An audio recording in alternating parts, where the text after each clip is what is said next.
Help make Cliffside Park the best place to live and raise a family. I think we really have a ton to offer our community. The kid in uniform will never get in trouble, right? So, we want them in the gyms. We don't want them outside, on the streets.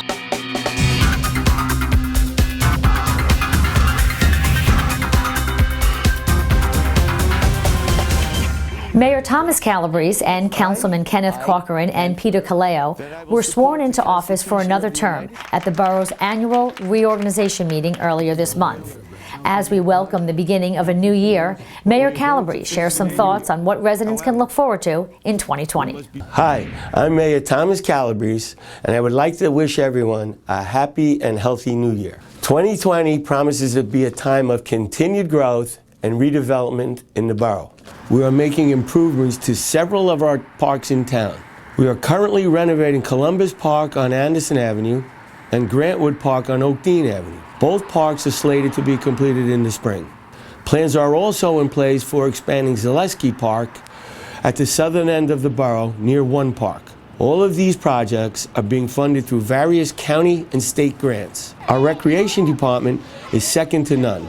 Our sports programs have always been a top priority in Cliffside Park, and enrollment continues to increase every year. But we've also added new programs to our recreation calendar, including yoga for adults and Sports Through Care, which is a basketball clinic for children with special needs. We are also investing heavy into our infrastructure, which includes streets and sewers. These are projects that are important to help maintain our quality of life here in the borough. We believe it is better to focus on small-scale investments rather than waiting for things to go wrong and then find ourselves dealing with risky and costly upgrades and repairs. Another project we are very excited about is a new education and recreation facility along with a new parking garage here.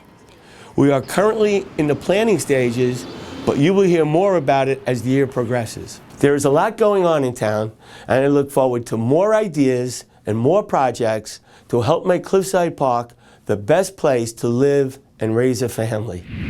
With the expansion of digital media and the convenience of e-books, many people think libraries are dying. But after spending some time at the Cliffside Park Library, I realize libraries are just taking on newer roles and are evolving and very much alive. This is really the central spot in our town where people can come to do a little bit of everything. I just think that we've changed in that sense, that we've become so much more than just books. And I think that it's really a fantastic place for people to come. We have many different things that we offer in the similar to a community center.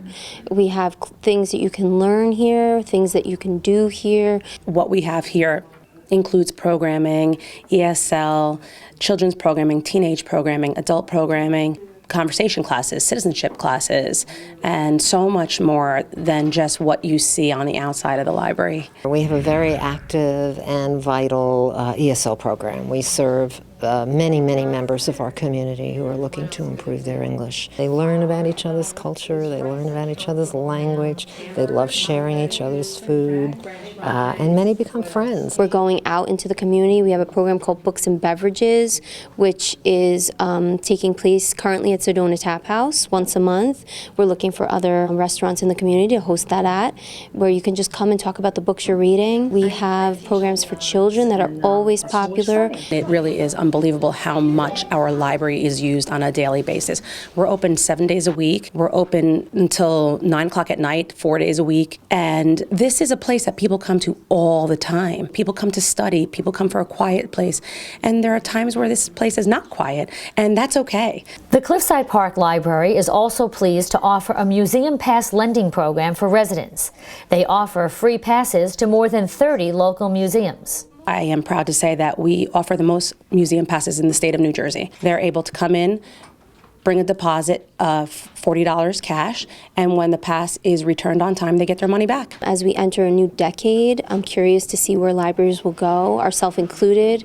Will we be more virtual? Will we offer more e-materials? Will we have other locations in town, pop-ups, so to speak? How to best serve the needs of our community, while reaching out to the community, not necessarily being just a building of books. How can people find out what's going on in the library? So we have a lot of different ways of getting the information out to our residents. We have our traditional printed calendars that you can get in-house. We have a Google Calendar that's located online on our Cliffside Park Library website. We have our social media that is Twitter and Facebook and Instagram, where we are posting pictures and updates on the programs that we offer. You will be notified via a lot of different ways through the library about what's going on here. Opening ceremonies for the Cliffside Park Recreation Basketball Program took place on January 2nd. The league is open to boys and girls in grades 2nd through 8th. This year, enrollment increased by 20%, and there are now close to 400 players in the league. Get more kids, we get obviously more people moving into town. That means our program keeps growing bigger and bigger. We've been practicing and preparing for 6 or 7 weeks for this day, and our travel teams are already rolling. And we've had our Jingle Bells Calabrese Christmas tournament already, which drew record number of teams, and so we're ready to rock and roll. And really happy about all the young kids playing basketball and hopefully developing their careers, and some of them will go on to play in high school. That's our goal, and for them to have fun and to have camaraderie, with each other. I am very grateful to have all my parents volunteering to coach this year, and I have quite a few of them that just keep coming every year, and they don't only coach basketball, they coach football, softball, so I'm just very glad that I have this kind of parents here in town helping our children. They're volunteers. They know what the game is all about. A lot of them have played the game, so they're all, and a lot of them have children in the mix. Some of them don't. So they're all about the kids also.